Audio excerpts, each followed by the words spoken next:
Politicians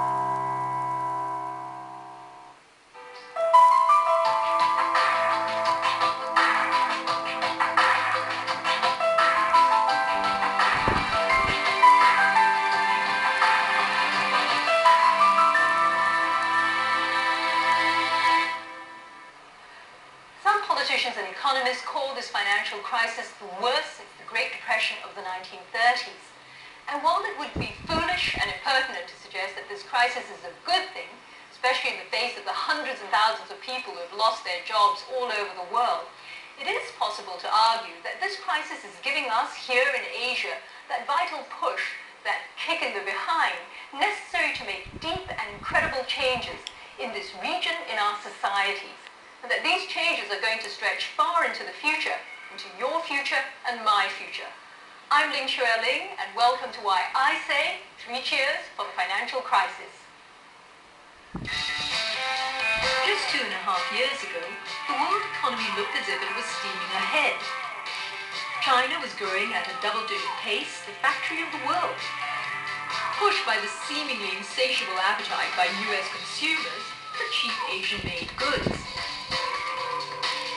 But what wasn't being talked about so much was what this dangerous imbalance, where one part of the world busily produces all manner of goods, while the other part of the world just as quickly puts them into their shopping baskets, might mean in the long run.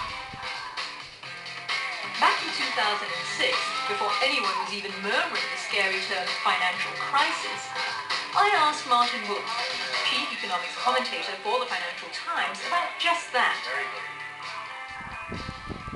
I think the Chinese need to find another way of running their economy. This is very widely shared in China.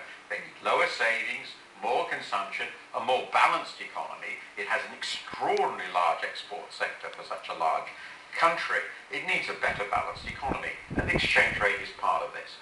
These are decisions that they ought to be taking, in my view, I think in the view of the fund and many other economists, including many Chinese economists, in their own interest. But it will also help the international system. US consumers, though, are not forced to buy Chinese goods. In fact, US consumers don't have to consume as much as they do. No, certainly they don't. But the problem I'm trying to stress is they don't have to do anything. And I don't think the question of buying Chinese goods is the issue. It's the bilateral balance is neither here nor there. I'm just interested in the overall balances. Let's suppose that US consumers just stop spending. You know, tomorrow the US consumers cut their spending by 5 or 6 percentage points of GDP, which will be enough, in theory, to eliminate the current account deficit. What would actually happen to the world if that's the change that happened? Well, it's very clear. The demand for imports would fall, so there would be a massive recessionary impulse in the whole world economy, and particularly in Asia. And there would also be a very deep recession in the United States.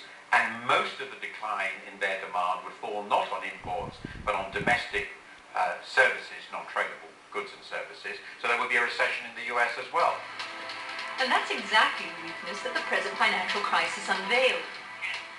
American consumers cutting back on spending did tip the world into recession.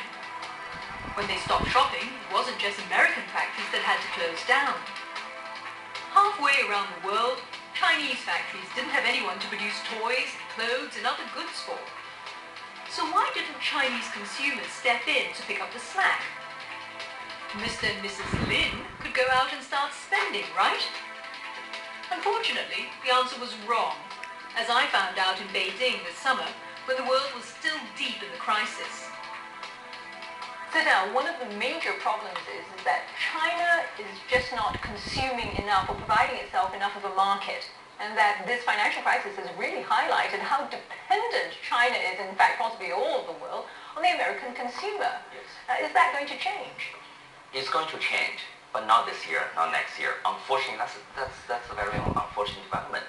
I mean, China, U.S. consumers, are always very, very confident, very upbeat. Chinese consumers even more conserved, because we have to provide self-insurance for ourselves when we go to hospital, and because education is very, very expensive, it's becoming more expensive, and because the pension managed by the government, chances are won't be there by the time we're getting old, and also because financial service is still very, very underdeveloped, and all these reasons, they create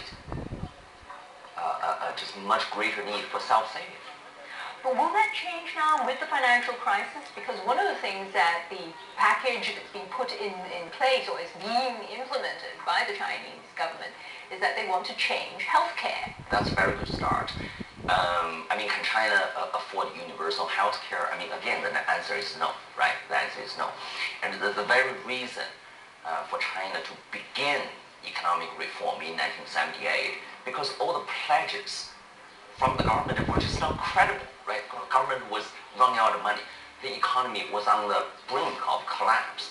So that the very essence of reforming the economy is to make the government smaller and the private sector bigger, right? I mean, that's what we have been doing, in the past 31 years. So, of course, in the area of healthcare, you can argue, it's important for government to provide public goods. And the government, meanwhile, has a lot of money, and the tax revenue has been very strong. So this is an area, and we all have to watch, very, very carefully. And, all the consumers, we need government to take a more assertive role in providing health care, and so that people can become more confident. And that's what the Chinese government is trying to do. A large chunk of money, 850 billion yuan, or about 124 billion US dollars, which is the size of Sri Lanka's entire gross domestic product, is going to be pumped into the Chinese healthcare system.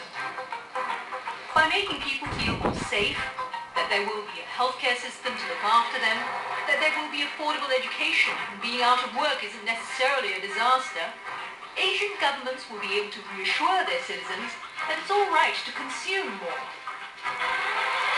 That's not to say Asians should go on a spending rampage, but at the moment there's still a long, long way to go before Asians even get anywhere close to the American spendthrift habits. In fact, some analysts reckon the consumption rate of Chinese consumers is only half that in the US and about 2/3 of the levels in Europe and Japan. Would the Chinese government be implementing these healthcare reforms even without the financial crisis? The answer is yes, but not with the intensity and urgency that we're seeing now. And that's my first cheer. To all the Asian governments who are implementing social safety nets for their people, even if the motivation is more economic than altruistic. Find out after the break why there are more reasons to be happy about the financial crisis.